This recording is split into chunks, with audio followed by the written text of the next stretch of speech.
दिल्ली के कबाड़ व्यापारी मोहम्मद अरीब की हत्या के मामले में भारत के मुसलमान चुड़िया पहन कर बैठे हैं।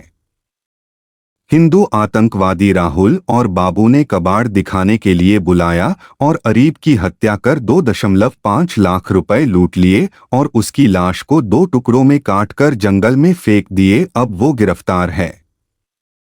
तरुण तो हथियार लेकर 25 लोगों के साथ मारपीट करने गया था, लेकिन मोहम्मद अरीब निहत्ता 2.5 लाख रुपए लेकर कबाड़ खरीदने गया था। अब तक इनके घर पर बुलडोजर नहीं चला। सीएम साहिबा, क्या आप मुसलमानों के घर पर ही बुलडोजर कार्रवाई कराते हैं? अरीब की फैमिली का दर्द सुनिए। उत्तम नगर मामले में जिस तरह मीडिया ने खबर चलाई, जिस तरह बुलडोजर कार्रवाई हुई, यहाँ ऐसा देखने को नहीं मिला। अरीब के लिए बोलने वाला भी कोई नहीं और जुलूस यात्रा निकालने वाला कोई नहीं। मुसलमान कंटेंट क्रिएटरों की फट रही है।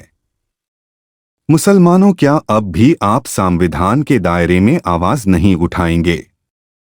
मेरा तो बाजू टूट गया, मेरा बाजू टूट गया। हर काम मेरा वही करता था, पापा का अपना। इंसानियत का कत्ल पूरी तरह से हैवानियत के साथ किया गया है। भी अगर किसी हिंदू का मामला होता तो सबसे पहले अब तक बुलडोजर चल चुका होता। उसकी बीवी की हालत ऐसी है कि दिल फट जाएगा उसकी आवाज़ सुनकर। ना तो ये बड़ों को छोड़ रहा है ना छोटों को छोड़ रहा है। इंसानियत है नहीं इनके अंदर इतनी सी भी। हमने बॉडी देखी तो घर वाले तो बॉडी देखना चाहते थे, उसका चेहरा देखना चाहते थे। हमने घर वालों को मना करा कि भाई जब हमसे ही देख के बर्दाश्त नहीं हुआ हमारे भाई का यह हाल, तो जिसका लाल था वो घर का, जिसका बेटा था, जिसका दुलारा था, तो वो लोग कैसे बर्दाश्त करते? 12:30 बजे इसके भाई के पास मैसेज आता है कि 6,000 रुपये डाल दिए मेरे। उसने डाल दिए। फिर उसके बाद इसका 1 बजे फ़ोन स्विच ऑफ जा रहा था। उसके बाद फ़ोन नहीं लगा उसका। गाँव मेरा भले करी, मेरे बच्चे चले गया। मुझे इंसाफ चाहिए बस, बहुत ज़बरदस्त इंसाफ चाहिए बस मुझे। अम्मा जी, जो हो गया सोचा नहीं था। हाँ। अब जिस तरह से सरकार बुलडोज़र कार्रवाई करती है कत्ल करने वालों के घरों पर, आपको लगता है कि आपके बेटे के जो कातिल हैं उनको भी फांसी की सज़ा होनी चाहिए? हाँ, फांसी की सज़ा होनी चाहिए उनको ज़रूर। मेरे बेटे का इंसाफ चाहिए, फांसी की सज़ा होनी चाहिए। जितने भी लोग हैं सबों को फांसी की सज़ा दिलवानी चाहिए। मुझे अपने बेटे का इंसाफ चाहिए बस, और कुछ नहीं चाहिए। मुझे अपने बेटे का इंसाफ चाहिए। मेरे तो बाजू था, हर चीज़ मेरे काम में आता था। मेरे अब्बा के भी अपने काम में आता था। दवाइयाँ वाइयाँ सब वही लाता था और भाई करते थे काम, मगर सारा काम वही करता था अपने अब्बा का।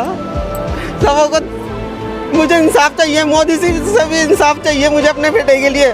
कड़ी से कड़ी सजा दिलवाए इनको सबों को। लालच दिया उसको माल का, बुलाया और ये कहा कि अंदर माल मौजूद है, फैक्ट्री अंदर है। बियाबान जंगल में लेकर गए, अरीब के पीछे बैठे स्कूटी पर। जितना मुझे आज भी मालूम हुआ, मैं लगातार 3 दिन से देख रहा था, और फिर अरीब के गर्दन पे इस तरह से आगे स्कूटी अरीब चला रहा है और एक छुरी रख दी और उस छुरी से पहले अरीब का गला काटा।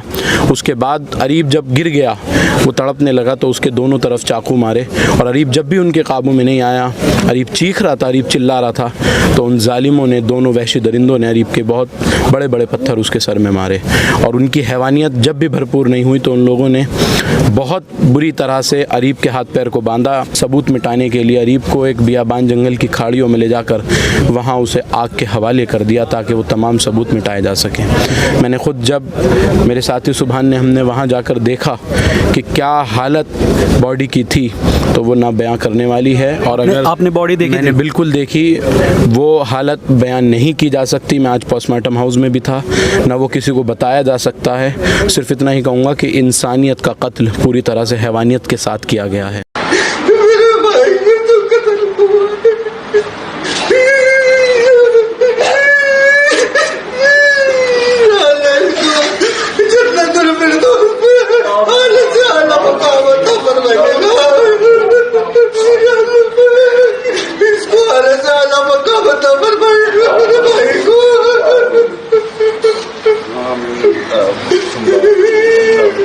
या अल्लाह, जिन जालिमों ने इसके साथ ऐसा किया है, या अल्लाह